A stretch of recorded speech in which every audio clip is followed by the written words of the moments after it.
প্রায় ৬০০ বছরের অতীত নিয়ে দাঁড়িয়ে রয়েছে নাড়াজোলের রাজপ্রাসাদ। প্রাসাদের সর্বত্র কালের চিহ্ন, খসে পড়া চুনসুরকির পলেস্তরা, ইটের চওড়া দেওয়ালে ফাটল, ধসে যাওয়া পরিবর্গা ছাদ, গজিয়ে ওঠা লতাগুল্ম, বৃক্ষের আগাছা, জঙ্গলের ভেতর দিয়ে পৌঁছে যাওয়া মূল রাজবাড়িটিতে। রাজবাড়ির অংশ পরিখা দিয়ে ঘেরা, অন্তর্গত আর তার বাইরে বহির্গড়। আনুমানিক ১৬শ শতকে নাড়াজোল জমিদার বংশের সূচনা করেন উদয়নারায়ণ ঘোষ। অনেকে তাকে ইছাই ঘোষের বংশধর বলে উল্লেখ করেন। সেকালের নাড়াজোল ছিল গভীর বনজঙ্গলে ঢাকা প্রত্যন্ত অরণ্যভূমি। আদিম জনজাতির বাস ছিল এখানে।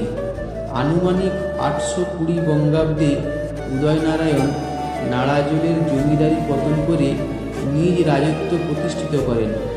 উদয়নারায়ণ ঘোষের পর নাড়াজোলের অধিপতি হন প্রতাপ নারায়ণ। তারপর ক্রমান্বয়ে উত্তরাধিকার সূত্রে যোগেন্দ্র নারায়ণ, ভরত নারায়ণ এবং কার্তিকরাম ঘোষ। কার্তিকরাম বাংলার তখনকার আফগান শাসক সুলাইমান করনানির কাছ থেকে রায় উপাধি পেয়েছিলেন।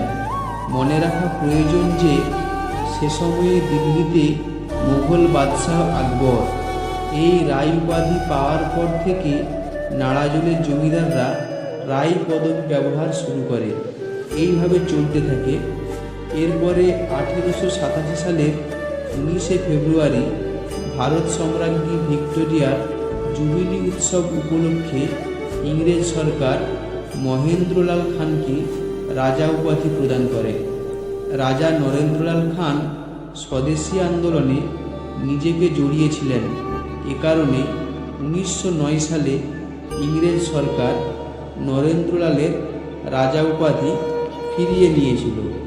যদিও জনকল্যাণমূলক কাজে তিনি স্বনামধন্য, অষ্টাদশ-ঊনবিংশ শতকে নাড়াজোলের রাজপরিবার শিল্প, সংস্কৃতি, শিক্ষার চেতনার যথার্থ অর্থেই সমৃদ্ধ হয়ে উঠেছিল।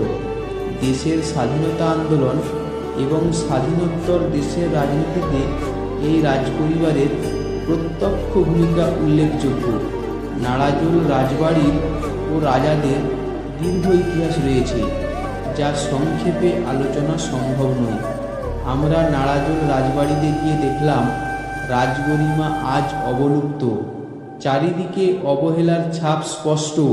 স্থাপত্যগুলি ও পুরাতন ঘটনা সব চিরতরে হারিয়ে যাওয়ার আগে প্রয়োজন সেগুলিকে টিকিয়ে রাখা, না হলে ভবিষ্যৎ প্রজন্মের কাছে একদিন মুছেই যাবে।